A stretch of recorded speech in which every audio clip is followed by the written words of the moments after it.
Ashis Bangla pro চ্যানেলে সকলকে স্বাগত। আজকে আমরা এই আশিস বাংলা প্রো চ্যানেলে কৃষ্ণদাস কবিরাজের শ্রী চৈতন্য চরিতামৃতম থেকে রাধা তত্ত্ব বিষয়ে অডিও নোট দেব। তবে তার আগে প্রত্যেকে এই চ্যানেলটি সাবস্ক্রাইব করতে অনুরোধ জানাই এবং এই ধরনের অডিও বা ভিডিও সবার আগে পেতে বেল আইকনটি ক্লিক করে দিতেও অনুরোধ জানাই। এবার শুরু করব আমরা আমাদের নির্দিষ্ট বিষয়, অর্থাৎ কৃষ্ণদাস কবিরাজের শ্রী চৈতন্য চরিতামৃত থেকে রাধা তত্ত্ব বিষয়ে অডিও নোট। শুরু করি আমাদের অডিও নোট। কৃষ্ণদাস কবিরাজ শ্রী চৈতন্য চরিতামৃতে আদি লীলার চতুর্থ পরিচ্ছেদে শ্রী চৈতন্যের আবির্ভাবের কারণ, পরকীয়া তত্ত্ব, শ্রী রাধা তত্ত্ব, কৃষ্ণ মাধুর্য তত্ত্বের কথা সবিস্তারে লিপিবদ্ধ করেছেন। অসীম ধৈর্য, অধ্যবসায়, জ্ঞান ও চিন্তা চেতনার আলোক স্পর্শে কবি যেভাবে রাধার আধ্যাত্মিক তাৎপর্য পাঠক ও ভক্তদের সামনে তুলে ধরেছেন তা অতুলনীয়। শ্রীকৃষ্ণের অনন্ত শক্তির মধ্যে প্রধান তিনটি শক্তি হল চিৎ শক্তি, মায়া শক্তি ও জীব শক্তি। এদেরই অন্য নাম যথাক্রমে অন্তরঙ্গা শক্তি, বহিরঙ্গা শক্তি ও ততষ্ঠা শক্তি। এগুলির মধ্যে শ্রীকৃষ্ণের স্বরূপ শক্তি হল অন্তরঙ্গা শক্তি এবং এটি শ্রেষ্ঠ। শ্রীকৃষ্ণের স্বরূপ হল সচ্চিদানন্দময়, অর্থাৎ সৎ চিৎ ও আনন্দ।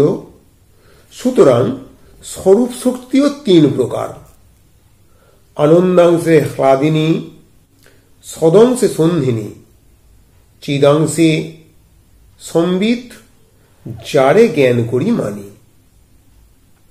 শ্রীকৃষ্ণকে আহ্লাদ দান করে বলে এই শক্তিকে হ্লাদিনী শক্তি বলে। এই হ্লাদিনী শক্তির দ্বারাই রসাস্বাদন হয়ে থাকে।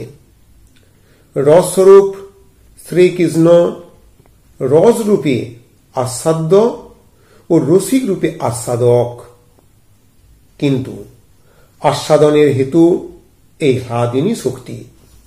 সারাংশের নাম প্রেম। প্রেম হল আনন্দা, অনুভবময়, চিন্ময় রস। এই প্রেমের সারবস্তু মহাভাব, আর শ্রী রাধা হলেন মহাভাব স্বরূপিণী। প্রেমের পরম সার মহাভাব জানি, সেই মহাভাব রূপা রাধা ঠাকুরানী।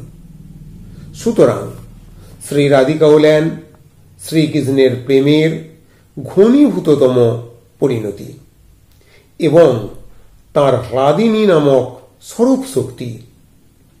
তাই কবিরাজ গোস্বামী বলেছেন, রাধিকা হয়েন কৃষ্ণের প্রণয় ও বিকার, স্বরূপ শক্তির হ্লাদিনী নাম যাহার। বস্তুত রাধা ও কৃষ্ণ হলেন এক আত্মা, দুই দেহ। তাঁদের মধ্যে প্রকৃতপক্ষে কোনো ভেদাভেদ নেই। লীলারস আস্বাদনের কারণে দাপরে বৃন্দাবন লীলায় তারা দুই দেহ ধারণ করে আবির্ভূত হয়েছিলেন। রাধা পূর্ণ শক্তি, কৃষ্ণ পূর্ণ শক্তিমান, দুই বস্তু ভেদ নাহি, শাস্ত্র পরমান। কলিতে নবদ্বীপ লীলায় তারা পুনরায় ঐক্য লাভ করে রাধা ভাব দুটি সুবলিত মূর্তি কৃষ্ণরূপী চৈতন্য রূপে জন্মগ্রহণ করেছেন। শ্রী রাধার দেহই হল প্রেম স্বরূপ, প্রেমের দ্বারা গঠিত ও প্রকাশিত। তিনি শ্রীকৃষ্ণের শ্রেষ্ঠ প্রেয়সী।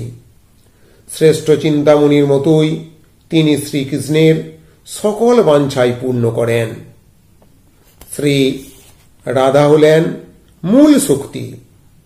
ললিতাদি সখীগণ তারই কায়বুহ। তিনি ললিতাদি সখীগণের রূপ ধারণ করে কৃষ্ণের বাঞ্ছা পূর্ণ করেন।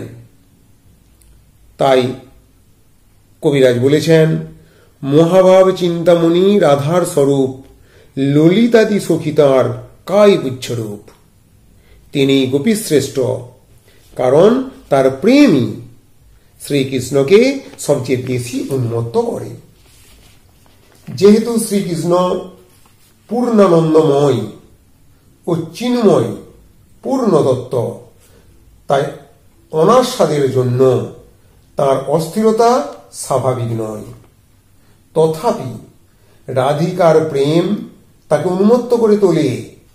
তাছাড়া রাধিকার প্রেমে এতদূর শক্তি আছে যা পূর্ণানন্দময় কৃষ্ণকেও বিহ্বল করে তোলে।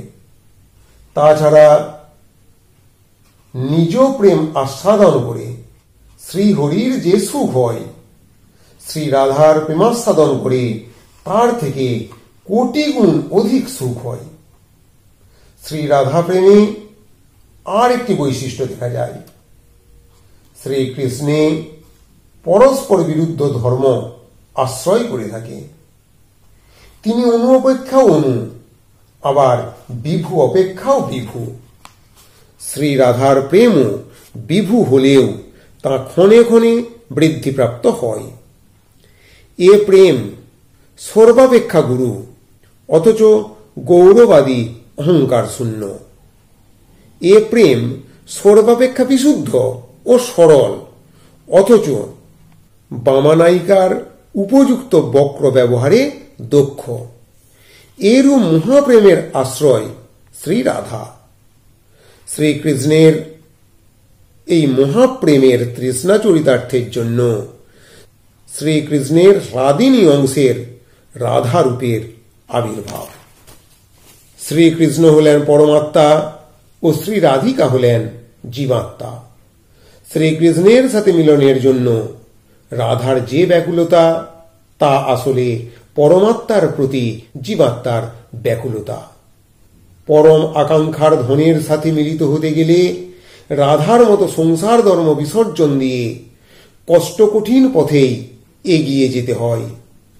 তাই তো রাধাকৃষ্ণের প্রেম পরকীয়া প্রেম। তাছাড়া পরকীয়া প্রেমই আস্বাদনের জন্যই তো শ্রীকৃষ্ণ উন্মত্ত।